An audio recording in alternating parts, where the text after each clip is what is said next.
Hello, and welcome to Money Matters TV and our segment called Growth Stories, where we hear from entrepreneurs and advisors who share secrets and advice on what owners need to know to grow. I'm your host, Mike Verrill. I'm the Vice President at the Sharp Financial Group. We're an integrated financial management firm. We've unified accounting and tax, business advisory, wealth management, family office, and capital solutions in a way that helps business owners and their families achieve extraordinary things. From time to time, issues involving life sciences, technology, and healthcare companies may be discussed on the show. Those discussions are not and should not be viewed as financial advice. Moreover, since the show is pre-recorded and shown at a later date, some of those discussions may no longer be relevant. You should always seek advice from your financial advisor before entering into any financial transaction. I'm joined by my co-host, Rija Bears. Rija is a Vice President with CBRE, a global real estate consulting firm. Rija heads up the technology and media practices where she helps high-growth technology companies develop real estate strategies to support their business objectives. Rija also serves on the program development and outreach committees for Tech Girls, an organization that helps expose middle school age girls to careers in technology. Rija, welcome. Thanks for joining me for Growth Stories. Thanks, Mike. Happy to be here. Great. So lots of talk about the economy lately, and I was wondering from your perspective in the commercial real estate industry, if there are particular indicators that you guys are looking at or seeing coming down the pike, say the next 12 to 18 months. Sure. On the macro level, we're seeing less foreign investment in domestic real estate, which is always a slowdown indicator. But, you know, really the fundamentals here locally are strong still. Okay. So we're cautiously optimistic. Good. Well, hopefully Philadelphia will be sheltered from any kind of a downturn. I hope so. Yeah, good. Before we introduce our guest, we have a question from one of our viewers. Tom Rock from Philadelphia would like to know, what is the aspirations for business growth over the next year or so? I know from our standpoint on a macro level, we are seeing some indicators for potential recessionary period. Macro indicators like the yields on short and long-term bonds, and you heard stories about the inverted yield curve, right? So it could be an indicator. It has been in the past. It's interesting on a micro level, though. We are seeing a lot of strong growth. We've got clients adding headcount. We see clients with future pipelines that look very strong. So I know it's hard to tell. Maybe it is somewhat insulated to our region, hopefully. But what are you seeing in your client base from that standpoint? We're in a similar situation where our local-based companies are very strong. They're increasing headcount. They're growing. They are doing so conservatively and acting very lean. But when you get into the more corporate accounts, we are seeing them proactively look how they can cut out expenses and operating costs. But that hasn't really differed from the past several years. Everyone has really been focused on that. But the one thing that I have seen more recently is some subleases hit the market. Interesting. So we're seeing a bit of right sizing or consolidating. Right. So that could mean some excess space on the market. Correct. So, Tom, hopefully that was helpful to answer your question. It's always great to hear from our viewers. To submit for a future show, here's how to send your questions to Money Matters TV. You can have your questions answered on Money Matters. Please go to our website, money-matterstv.com. On our homepage, click on the banner on the right that says, Send us your questions. While you're on our website, you can find information about our host and guests, as well as show notes and links about this show and past shows. Money Matters is also available as a podcast on iTunes and Stitcher, so you can listen to Money Matters while you're on the go. That website address, again, is money, M-O-N-E-Y, -matters, M-A-T-T-E-R-S, TV.com. Sometimes having the fortitude to disrupt your seemingly safe career path and follow your passion is exactly the kind of energy an entrepreneur needs to go out on his own. When a side hustle starts to take off, that's exactly what happened to our guest. We are pleased to have on our show today Chris Carr, who is the president and CEO of FAROTECH, a digital marketing agency. Chris, thanks for joining Rhea and I on Grow Stories. Thank you very much. Yeah, it's great to have you here. Before we get into our conversation, I was hoping that you could give us a little bit of an overview of FAROTECH and Sure. what the company does. Yep. FAROTECH is a digital marketing agency. We're located in Conshohocken, PA. We specialize in a very innovative approach that helps our clients generate leads, nurture leads, and then convert leads. We kind of bring a full balance of inbound marketing, web development, video, and we try to kind of pull it all under one roof.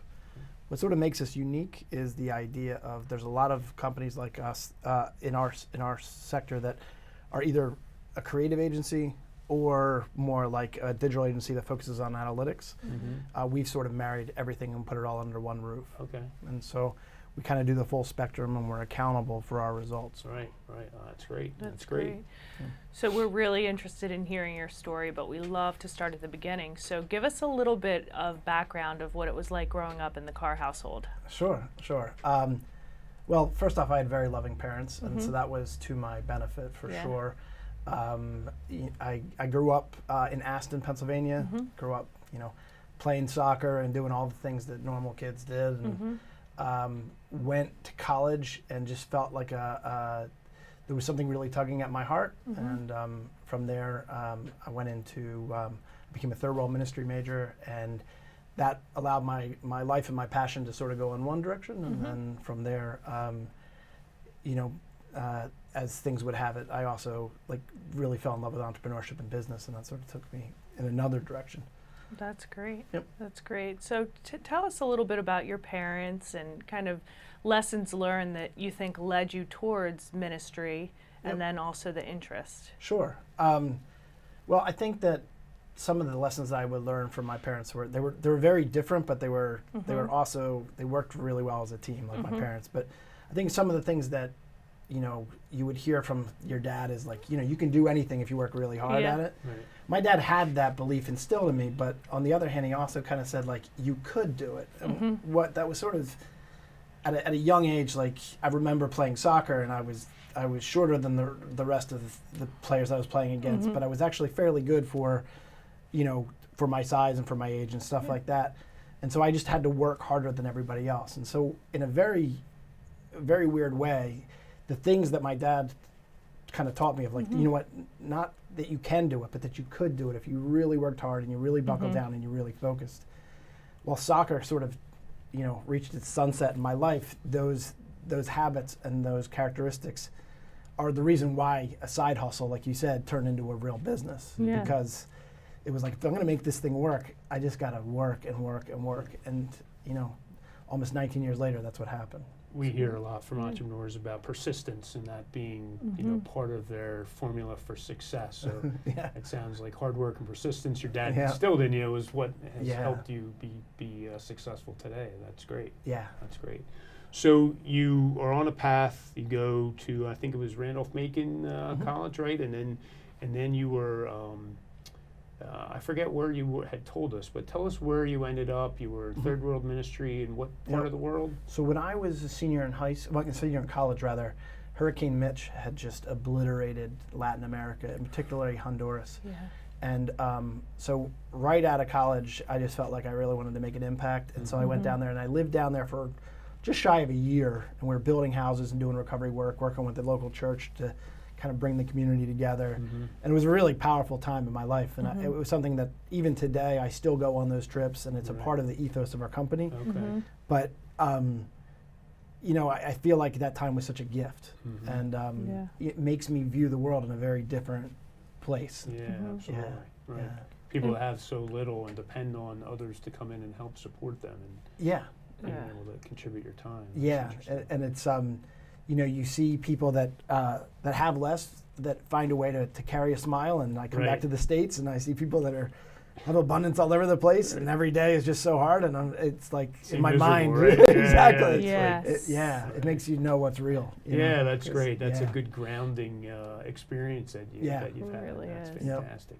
And so did you really envision yourself staying with that line of work? Was there a reason that drew you home?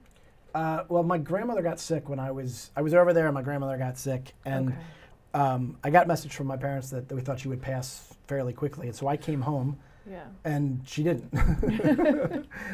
Fortunately for me too, I got to spend some precious time with her.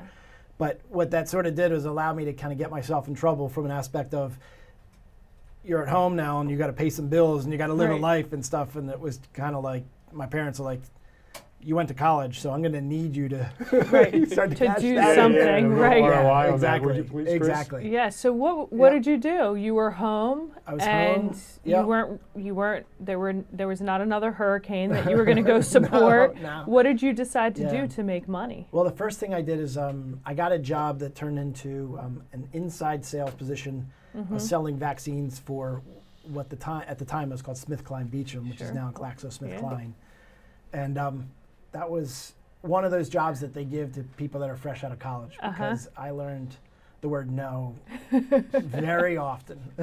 And probably what you didn't want to do. Who were you selling to? Primary care physicians. And they had a model of people they were interested in speaking with, and then they had people they didn't want to, and I fell into the latter. You know what I mean? Non-preferred category. Yeah, exactly. But, it was one of those things where it sort of developed, again, that resiliency of just like, you're going to hear no a whole lot more than you're going to hear yes. And, those things stuck. And so you look at that experience as very you're not helpful. kidding. It's a really good early lesson learned for sure. Absolutely. Yeah. So what did you do next? Where did then I went to the Vanguard Group. Okay. Became a registered rep there. I got all my licenses and what did was that the thinking in transferring? Just seemed like a better opportunity? It seemed like a better opportunity. The benefits were incredible. The education you can get at Vanguard is kind of second to none. They develop a lot of time and energy into that. And found out very quickly that I loved people, but the grind of working on the phone didn't fit my skill set. Like I just couldn't sit in a cubicle, and it was just very hard for me at the time. So I was trying to get into IT, and I remember this very specifically. It was September 8th. Wow, what a poignant thing it is for today, right? Right. It was September 8th, 2001, and I finally got into IT. Was really excited about it, and then 9/11 happened. And we got a call, and they're like, "We're getting so much phone volume, you're going to have to go back to your old job." Wow. Right. But what they sort of didn't know is that I had started my company in the background. I was doing it, just building websites for companies, that just basically needed one. And I was actually doing pretty well with it.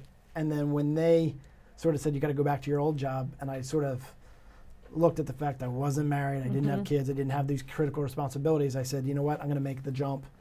And that's what I did. And the rest is history.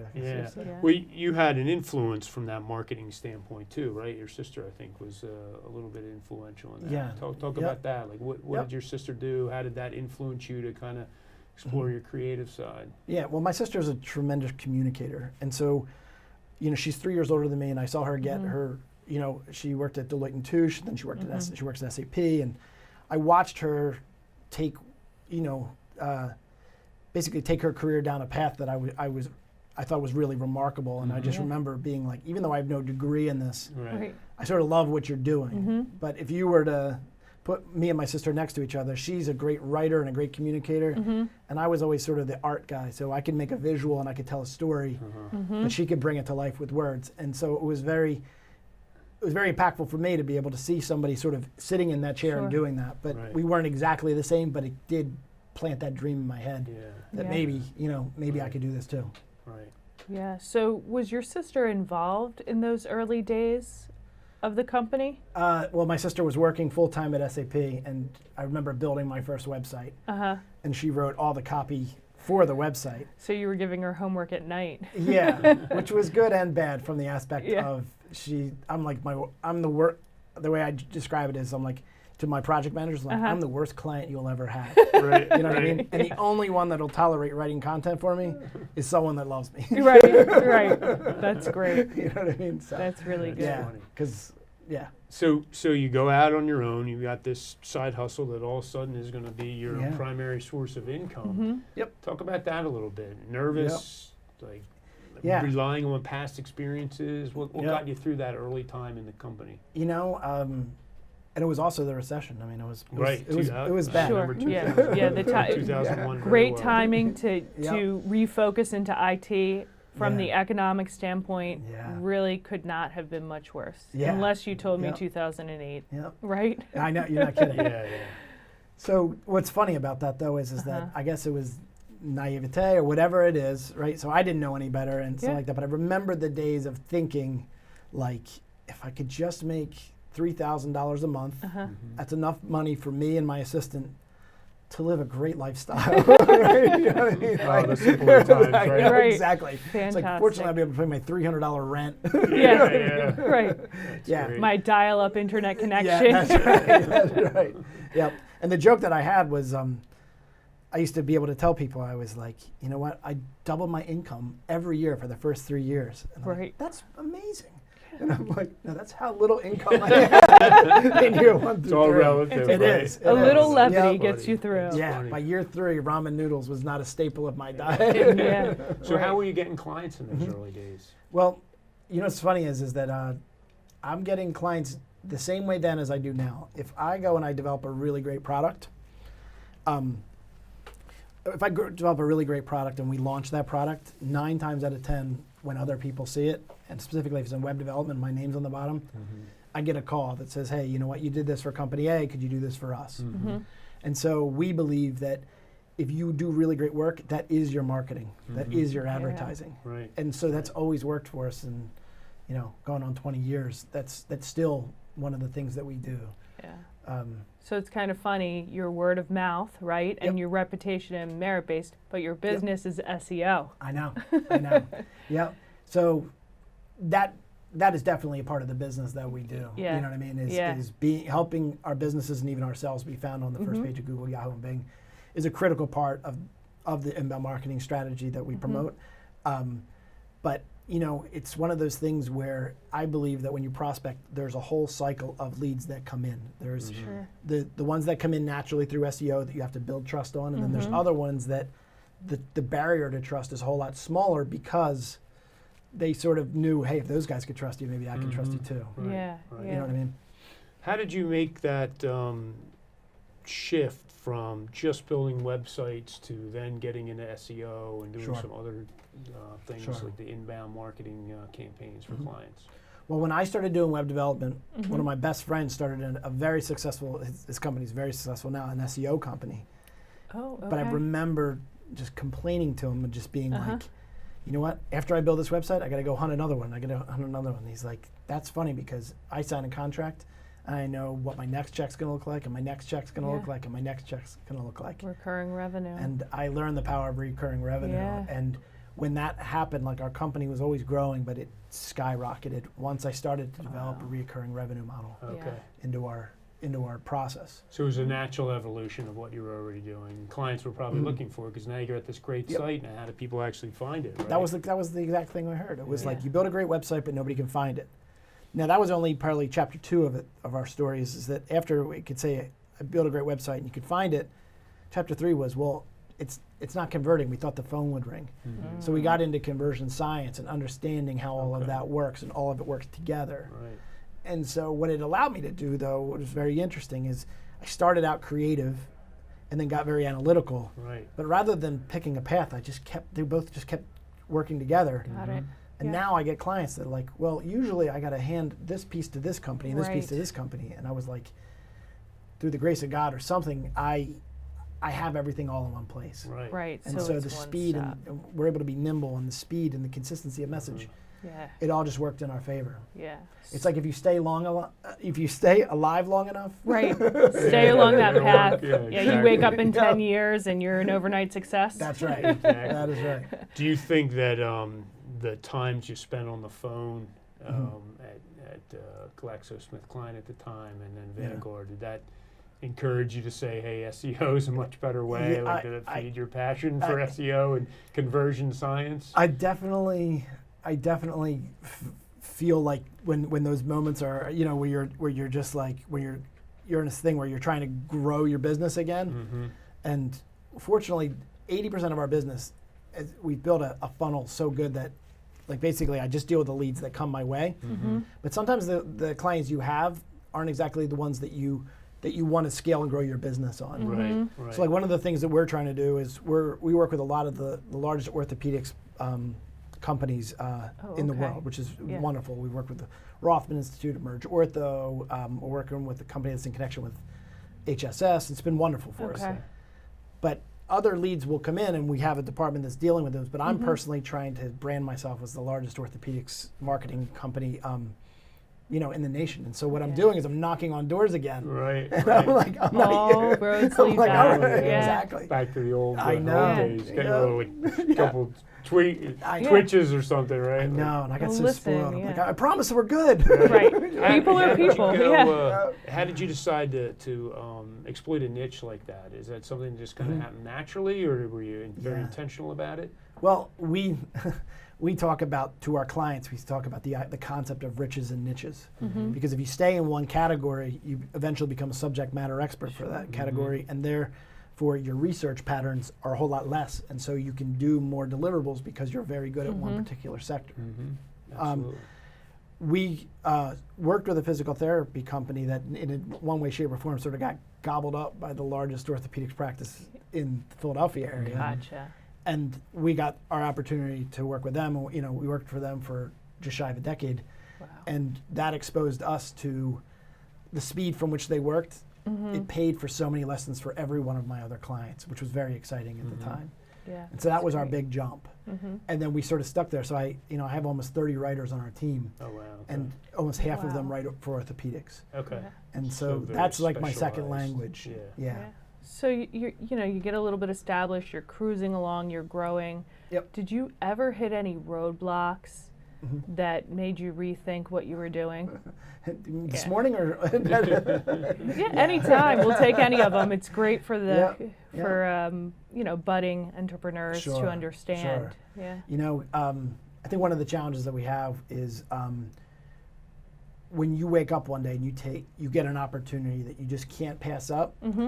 Just knowing that the reward and the risk are equally as much as it's promising, it can also be very dangerous. And I think it was in 2012 we took on this client. It was like $1 million contract, and we're all giving Right. each other high fives. And even just a year later, we were dying to get out. Yeah. It turns out that so we worked with this contract, and they had 6 vendors, and one by one, all the vendors just kept leaving them, but we hung in and remained. And then we were just getting stuff piled on us that the other 6 vendors are supposed to do. And I had project managers that are just like, I'm not sleeping. My anxiety is through the roof. Right. Yeah, that's And we just awful. got to a point where it's just like, let's gracefully part ways, and we did. Did you at And that one was point wonderful. think about hiring additional people to manage that? Or Well, that's part of the story. Yeah, okay. Is when we got that Okay. contract, I hired almost 6 people at one time, and then this is a part of my management. You live by learning, right? Or you learn by Yeah. living. Right. I tried to be a hero and tried to keep them all on board, and I Okay. thought I could sell my way out of this mess. And the overhead of 6 employees that are just partially full, Yeah. it was just crushing. And so after Right. it was almost 14 or 15 years in business, Yeah. it was almost, we were pretty close to almost shutting down our doors. And it wasn't Wow. because we weren't doing great work. It was because I bit off more than I could chew, and Yeah. I didn't make hard decisions. Right.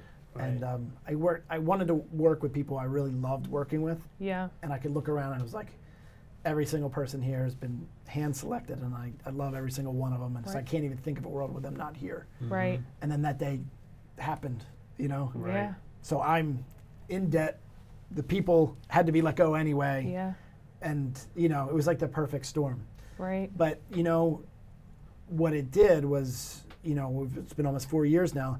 It allowed us to focus on, we learned what we call like the KPIs that we need Yeah, sure. to see, like the performance indicators out of our employees and what clients are the right fit. And it forced us to take a step back and just, it was like I felt like I was rebuilding the Tesla. Like Yeah. we know it needs wheels, we know it needs a steering wheel, Right, Yeah. right? right. Everything else is optional. Right. it. Right. Yeah. Let's Rethink really the focus. design. Yeah. Yep. Let's focus. What's our core? What are we getting back to? Correct. Who are we? Yep. Yeah. So that process took about 4 years. Yeah, and Yeah. now we had a directors meeting this morning, and we always start out with positive news, and like I just looked around. I was like, we had an all-team meeting, and I remember looking around. I was like, we have a great system. We've got the right people in the right chairs, and we're growing. So it's very exciting to be in a scenario where, you know what, like we fully rebounded, which is right. Yeah. It's big, especially going into almost 19 to 20 years. You eventually got to be in the spot where you're not just treading water and treading water. All that hard work finally starts to pay off. Yeah. What's next for FAROTECH? What can you see coming down the line? Well, I mean, obviously we're trying to grow some of our verticals. We're trying to, like I said, be a large player in the orthopedic space. But you know, marketing right now is a rocket ship. It's constantly evolving, and so a lot of our job is to be innovators in that space and to truly be partners with our clients. And so, you know, what's next is just continuing to refine the process to make sure that we're bigger, stronger, and faster. Are there any new technologies that are coming down that, like, give us an example of one that maybe people should be aware of? Sure. We're innovating the way people get found in through SEO and just some of the strategies that we're doing with that. But one of the parts of our inbound marketing system also goes into social media, and some of the technology changes that are happening within LinkedIn are very interesting. Now, a lot of them are in beta form, but what they're allowing us to do, and this is what we're hearing from, we have thought leaders in every space, and we have people that are literally on their beta teams to figure out what's going on. And they're saying that, if you ever heard of Salesforce Navigator, a sales navigator on, they're going to be allowing you to basically put a bunch of people on a list. So then when you start advertising to them, you're advertising to that exact person. Oh, wow. Oh, wow. So Okay. So I mean, really direct. Very, very direct. Yeah. I mean, usually you're basically drawing a circle around where you're hoping they're visiting, and you're trying to get in their path, and you're trying to make sure that if you can get them to their website, you can drip to them, stuff like that. However, we're in a space with LinkedIn that they're literally saying, I know the guy's name, I know where he sits, I know where he logs on. And we how would you like your ad to go right to him? Yeah, wow. It's getting some of those crawler ads, they do feel a little creepy. You talk about something, and next thing you know, it's on your phone. Well, I mean, this is how crazy it is for us. So we drive people to our clients' websites by the thousands. Once they're there, we find ways for them to engage with the website, but they also get cookies on their computer. Fortunately, GDPR and other things, they're getting notified that that's happening. But everyone's saying yes. Right? Everybody knows they get cookies. So now we're in a scenario where every engagement that they do on our client's website, I'm calculating and I'm scoring. So I'm going to go to you, my client, and say, these are the 30 leads that came in this month. These are the 5 pages they visited. These are how long they stayed on your social media. These are the videos they watched.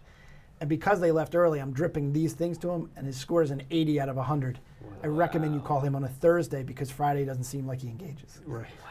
It's like, so like talk about lead intelligence. Do a map to his house and you are take your self-driving car there, right? Yeah, exactly. Here's a social. Really.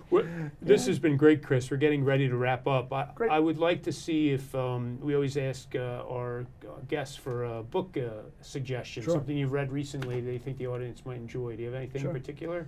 We're going through something now it's a book, but it's also part of we're trying to build it into our process. And that's called Giftology. Okay. And so what we do is that when we build relationships and partnerships, I strategically train my employees to like listen and, you know, to the things they like, to their kids play soccer, And, you know, we have one client, and he was just in passing was saying, oh, I go out to this restaurant and the food could never be hotter. Right. Well, we went out and bought him like $100 jar of hot sauce that comes in. It must be this big. Right. The creme de la creme of hot sauce. The science of gifting, right? Exactly. But he'll send me text messages like, here it is. And I'm just like, it's just a relationship course that's just been wonderful. And as you build those relationships, you know, as much as I get into marketing, as much as I get into business growth, it's still a very relational game. Sure it is. You know? Well, thank you very much, Kris. We appreciate your time. Thank you for joining us for Growth Stories. The guest for the next show will be Adam Dakin from Dream It. Thank you very much for joining us.